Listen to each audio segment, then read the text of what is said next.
दोस्तों, बीरबल अपने चतुराई से अकबर की मुश्किलों का हल बड़े आसानी से करते थे।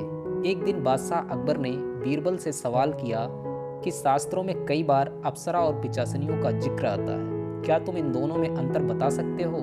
बीरबल ने कहा, महाराज, जुबानी अंतर बताने के बजाय मैं समझता हूँ कि उन दोनों को प्रत्यक्ष रूप से आपके सामने लाकर खड़ा कर दिया जाए, जिससे अप्सरा और पिशाचनियों का अंतर अपने आप ही आपके समझ में आ जाए।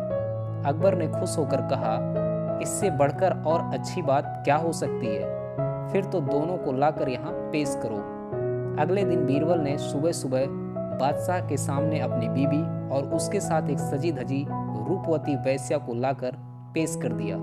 बीरबल ने अकबर से कहा, जहाँपना, यह मेरी पत्नी है, यह अप्सरा है। इनकी सेवाओं और घर गृहस्थी से मुझे स्वर्ग का सुख इस लोक में ही मिल जाता है। बादशाह ने बीरबल से कहा, मुझे तो यह बात समझ में नहीं आई। मैंने सुना है अप्सरा तो बहुत ही सुंदर होती है, लेकिन तुम्हारी पत्नी तो साधारण स्त्री है, फिर भला अप्सरा कैसे हुई? बीरबल ने कहा, जहाँपना, सुंदरता ही सब कुछ नहीं होती, असल गुण होता है।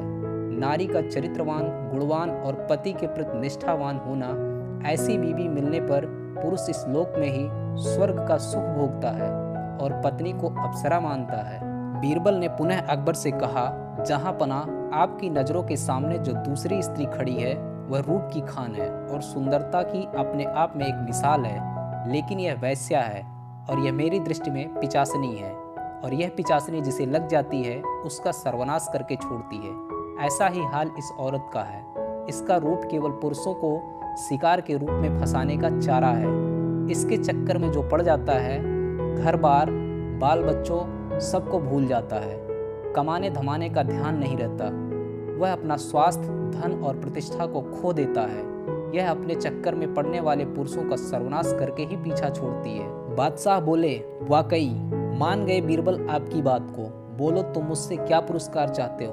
बीरबल ने कहा, जहाँपना, मुझे अपने लिए कुछ नहीं बल्कि इस औरत के लिए इनाम चाहता हूँ। अगर इनाम देना ही है तो इसे इतना दे दें जिससे इसे इस जीवन में पिशाचनी का रूप धारण करके पुरुषों को पतन के रास्ते पर ले जाने की जरूरत ही ना पड़े।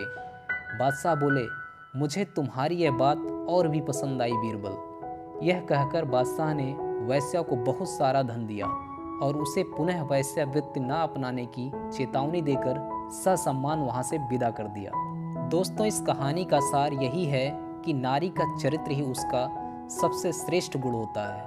उसका रूपवान या कुरूप होना उसके चरित्र के सामने नगण्य होता है। रूप तो बाद की चीज होती है। दोस्तों, आप अपना कीमती समय देने के लिए धन्यवाद। यह कहानी आपको पसंद आई हो तो चैनल को लाइक एंड सब्सक्राइब जरूर करें, और यह कहानी आपको कैसी लगी कमेंट के माध्यम से अपनी राय जरूर दें। तब तक के लिए धन्यवाद दोस्तों। मिलते हैं फिर एक नई कहानी के साथ।